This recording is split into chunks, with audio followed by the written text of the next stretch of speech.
Pretty sure Serena Williams uses one of these to wipe her face every night. Pretty sure she uses this every now and then. Serena, I love you, but this is the biggest racism reach I've ever seen in my life. We mad at Cotton now? Cotton didn't do nothing to us. It didn't do nothing. It was the people, not the product. How can the plant trigger you when you, in fact, have never picked cotton? Yeah, white people, don't do stuff like this. See, this is where you need to have a real black friend. When I say a real black friend, I'm like a nigga. Because they would tell you, oh, hey, I thought about putting a cotton tree in the hotel lobby. And then they would slap you so that you don't do that. Because why would you do that? A cotton tree. So what you want us to jump down and turn around, pick a bale of cotton on the way to the room? You're fired. Whoever did it, you're fired. Girl, so you picked it feels like nail polishing for cotton, natural.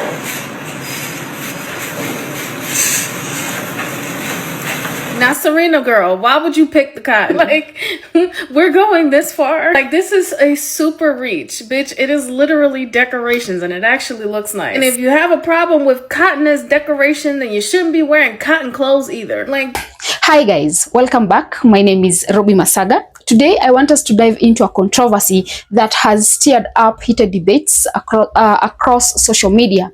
Tennis legend Serena Williams recently, she posted a video reacting to cotton plant decoration in a luxury hotel. According to her, the sight of cotton made her feel uncomfortable, triggered, because of its ties to slavery and historical oppression.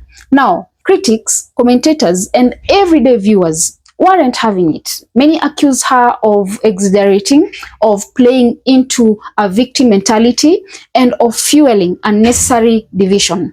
They argued that cotton is literally everywhere. Our clothes, our medicine bottles, our wipes. If cotton itself is triggering, then where exactly do we draw the line?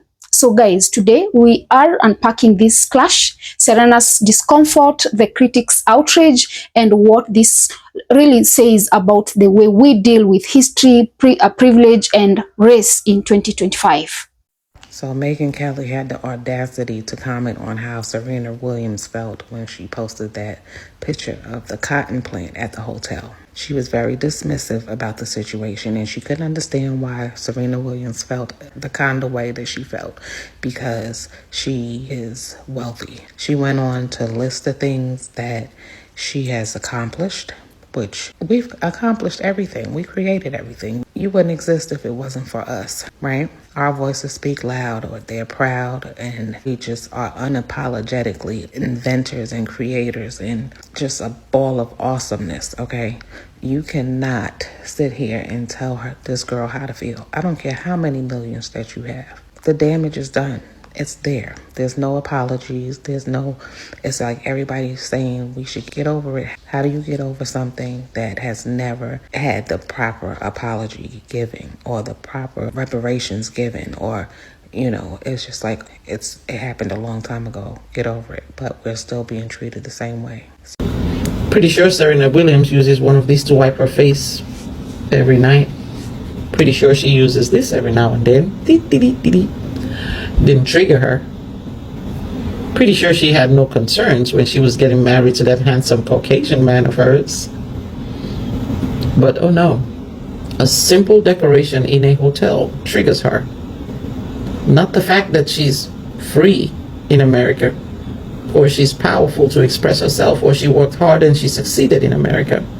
So Serena Williams walks into a hotel and she finds a vase like this one right here, right there, accompanied with some good old cotton.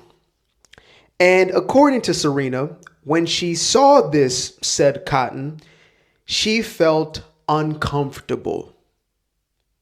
Now, I'm no agriculturalist, but I do believe that cotton is not necessarily dangerous, right? That's my understanding. Maybe I just don't know enough about cotton. But that's just sort of my own limited perspective on that one. So I would assume that the reason why she felt uncomfortable would be for another reason. Now, as far as that goes, I would assume it's because cotton is oftentimes associated with a certain time in history when folks were not walking into hotels with the cotton, but instead picking it. And to that I say, dear Sister Serena, cotton existed long before antebellum slavery, and it has existed long after, right? Now, cotton's gotten a bad rap, but most of us engage with it on a daily basis. So, sis, I'm just going to tell you right now, don't worry about the cotton. You will be fine.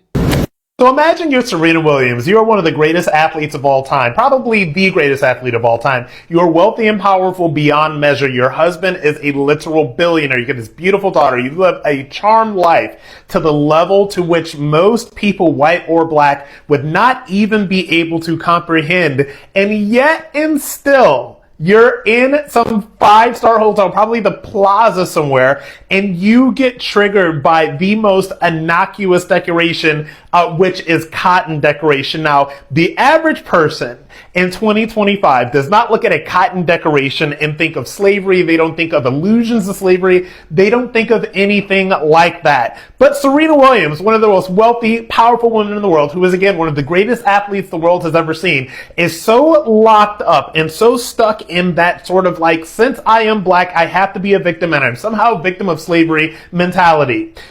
Now, let's take a step back and look at the different perspectives. First, from Serena's side, she saw cotton and immediately connected it to slavery, an undeniable part of history where enslaved people were forced to pick it under, brutal conditions. Her reaction, while, personal, highlights how symbols and objects can still carry emotional weight for some people. But then we have the other side. And honestly, it's the majority opinion online. Critics slammed her for, what they call a super rich. Cotton itself isn't the enemy. People are. Cotton didn't enslave anyone. Slave owners did by attacking harmless decoration. They argue that Serena trivializes real struggles. And then there's the irony. Serena, who is worth hundreds of millions, married to a billionaire, wearing cotton daily, still claims victimhood over something most of us, sees as neutral. To critics, this isn't about awareness. It's about attention, fueling outrage, and stoking division.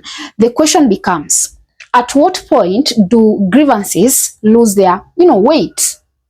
What we are seeing isn't just about cotton or, even Serena Williams. It's about a bigger cultural tension between wealth, privilege, and victimhood. Serena is one of the greatest athletes of all time, a multimillionaire living a life most people can't even dream of. And yet, she is publicly expressing discomfort over something as small as hotel decor. Critics ask, how does someone with the level of success still cling to the image of being oppressed? This is what people, mean when they say victim mentality. It's the idea that no matter how successful or comfortable someone becomes, they choose to identify with pain and oppression. And while history absolutely matters, slavery was real, brutal, and has, lasting effects. The question is whether reacting to a cotton plant today in 2025 helps us move forward or simply drags us backward. And here's the truth. Cotton didn't do anything to anyone. Cotton isn't racist. Cotton is a plant. It grows, it gets harvested, it becomes fabric, it becomes swab your doctors uses. As one critic said, cotton didn't do anything to us. It was the people, not the product. That line stuck because it's the simplest truth. If Serena or anyone else really has a problem with cotton as a symbol, then what's the solution? Stop wearing cotton shirts, stop using makeup wipes, stop buying Tylenol? Of course not. That would be ridiculous. So why does the plant, when placed in a vase as decoration, suddenly become offensive? That's the inconsistency that so many people called out. Now, let's talk about why this blew up so much on social media. Serena has millions of followers. When she posted about being triggered, it doesn't just stay a personal reflection. It becomes a public debate. Many believe she knew exactly what she was doing. By posting, she opened the door for division. Some critics even went as far as saying she wanted stock hate or fuel ratio division for clicks. Whether or not that's true, the effect is undeniable. It divided people, with some defending her and others slamming her.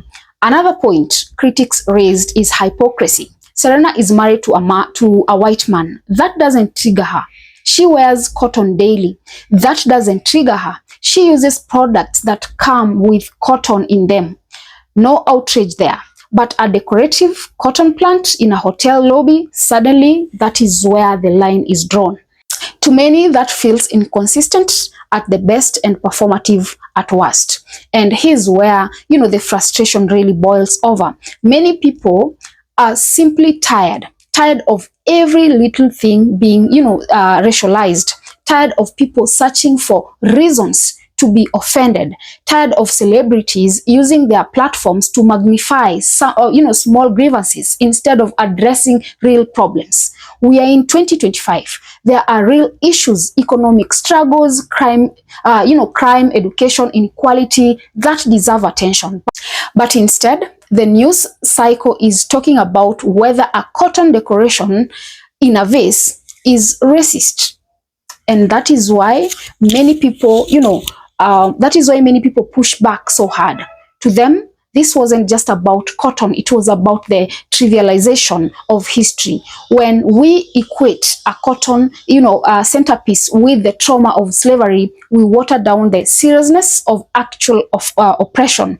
We reduce history to a prop in an Instagram story, and that is dangerous because it makes it harder for future generations to distinguish between real injustice and performative outrage. So where do we go from here? Should people ignore history? Absolutely not. Slavery was horrific. The legacy of racism is real, but at the same time, we cannot be prisoners of history forever. At some point, society has to move forward. Symbols should not hold more power over us than reality. And if we keep obsessing over every reminder of the past, even when it's a harmless plant, then we risk never building a future. In the end, Serena Williams is entitled to her feelings, but feelings are not always facts. Cotton is not a villain. Cotton didn't enslave anyone. People did. And maybe the real lesson here is that we should stop, giving so much power to objects. Stop chasing outrage and start focusing on what truly matters in building, equality and progress today. Guys, drop a comment below. Let me know what are your thoughts. Also, remember to subscribe, like, and share as well. And until next time, bye-bye.